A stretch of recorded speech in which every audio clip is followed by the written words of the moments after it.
Moi, je suis comme un nage sans vol. La famille, j'espère que vous allez très bien et je suis très content de vous retrouver sur la chaîne pour cette nouvelle vidéo dans laquelle on va parler ensemble du tirage au sort de la Ligue des Champions, plus précisément de la poule du Real Madrid, et ensuite on fera ensemble les frérots l'avant-match Real Madrid-Getafe qui se jouera au Bernabéu ce samedi. Apparemment, on aura un nouveau visage à la place de Vinicius et c'est Gonzalo Garcia. On va revenir, mais n'hésitez pas à vous abonner, c'est très important. Avec la cloche, on est parti.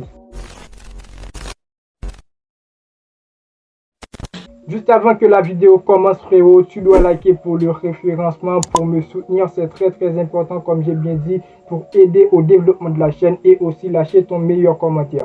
On commence avec le tirage au sort de la Ligue des Champions. On connaît tous les poules. Celle du Real Madrid n'est surtout pas la plus compliquée. On aurait pu tirer le Bayern Munich et le Manchester City. Mais le Real Madrid est sorti dans une poule avec Napoli, Braga et Union Berlin. Pour moi, on commence directement avec les analyses.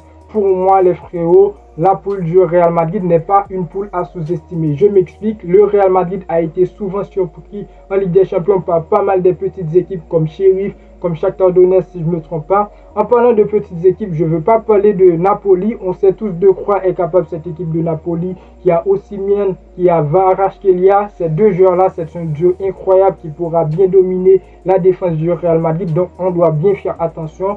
Napoli et Real Madrid, ce sera vraiment un match très incroyable dans cette Ligue des Champions là, un match qui va vraiment marquer l'histoire les frérots. Donc il faut faire attention avec le match à l'extérieur. Après, dans la liste, on retrouve Braga aussi qui a fait, lors des éliminatoires face à l'Olympique de Marseille, a fait une bonne prestation avec une belle victoire. C'est des équipes, Braga et Union Berlin, deux équipes vraiment pour moi qui ont réalisé un très bon mercato et qui sont prêts à jouer le Real Madrid. Moi, j'ai mon prono, j'ai un petit tableau. Le rouge, c'est l'équipe vraiment pour moi qui pourra dominer le Real Madrid à l'extérieur, qui pourra même battre.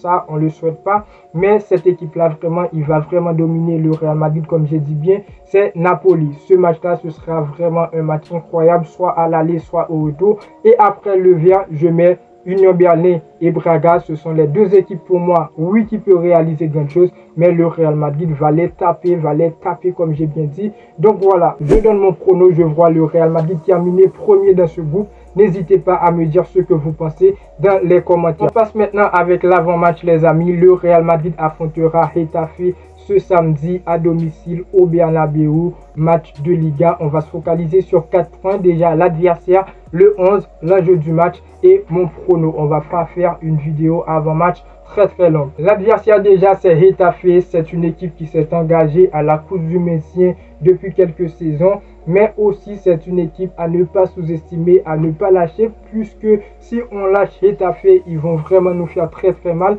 Il faut se rendre compte de leur début de saison qui est quand même extraordinaire. Pour moi, c'est un début de saison réussi. Ils ont réussi à faire un nul avec le FC Barcelone pour leur premier match. Et ensuite, pour les deux autres matchs, c'est 2 victoires. Quand même, c'est incroyable pour le début de saison de Getafe.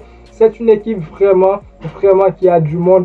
Après, ils ont un joueur, c'est Juan Milataza, un ancien du Real Madrid. Le Real Madrid qui, à leur habitude, a vendu le jeune Juan Milataza. Il faut le surveiller. Je l'avais dit quand on allait jouer face à l'équipe de Sergio Arribas. Arribas qui est venu en début de match, il a marqué. Donc voilà les frérots, il faut bien surveiller Juan Milataza pour l'empêcher de marquer et aussi sortir avec une victoire parce que l'enjeu est déjà très important. On a le premier objectif qui est de rester vraiment leader de la Liga. Deuxième objectif les frérots, pour moi c'est le premier match de Jude Bellingham au Bernabéu. Il doit le gagner. Jude Bellingham qui fait des très bonnes performances avec le Real Madrid depuis le début de la saison. Maintenant, il va jouer à la maison. Premier match de lui, il doit gagner et j'espère bien qu'il va marquer un but.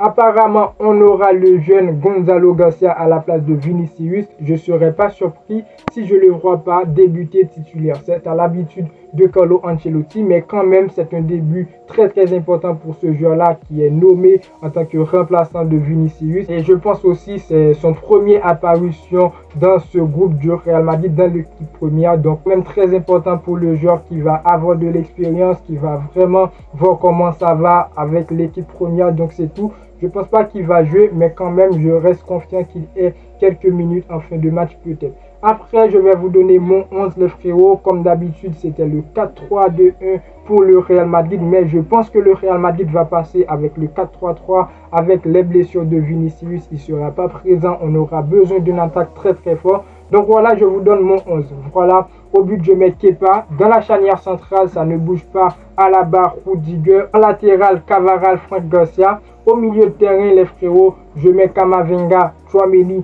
Bellingham. Et dans le secteur offensif, j'essaie d'être plus réaliste avec Valverde à droite, Rodrigo et Rosselló. Je pense qu'Ancelotti va utiliser Valverde. J'aurais aimé voir Brahim Diaz à la place de Valverde parce que Brahim Diaz continue à impressionner, comme dit les médias, à l'entraînement. C'est un joueur pour moi qui est très très fort. Mais quand même, Carlo Ancelotti, je pense qu'il va partir sur Valverde. Il ne mettra vraiment pas Brahim Diaz en tant que titulaire. Mais n'hésitez pas à me dire ce que vous pensez dans les commentaires. Moi, je trouve ce 11 vraiment solide. À part vos avis, donnez-les dans les commentaires. C'est très très important. Je vous donne mon prono. Je vois un match très très compliqué pour le Real Madrid avec Getafe vraiment qui va aller vers l'avant. On a une équipe. J'espère bien que Carlo Ancelotti, il va aligner ce 11 là avec Valverde. Oui, je sais, mais je suis d'accord si il met Valverde comme moi je veux Brahim Diaz, mais si Valverde il vient, il joue, c'est très très bien. Donc voilà, pour moi, ce 11 là est capable de battre cette équipe de Getafe. Je vois le match terminé sur un score de 3-1 pour le Real Madrid. Une très bonne victoire, quatrième match, quatrième victoire, ça fera plaisir. Et aussi, j'espère bien que Gonzalo Garcia, il va jouer dans ce match-là, gratter quelques minutes dans la confiance de Carlo Ancelotti. N'hésitez pas à me dire ce que vous pensez dans les commentaires. La vidéo touche à sa fin. N'oubliez pas de vous abonner, activer la cloche de notification pour ne pas manquer les suites des vidéos à venir. C'est très important. Le pouce bleu pour le référencement pour me dire que vous appréciez le travail. Et moi, je vous dis à très bientôt pour une toute nouvelle vidéo. Ciao, ciao.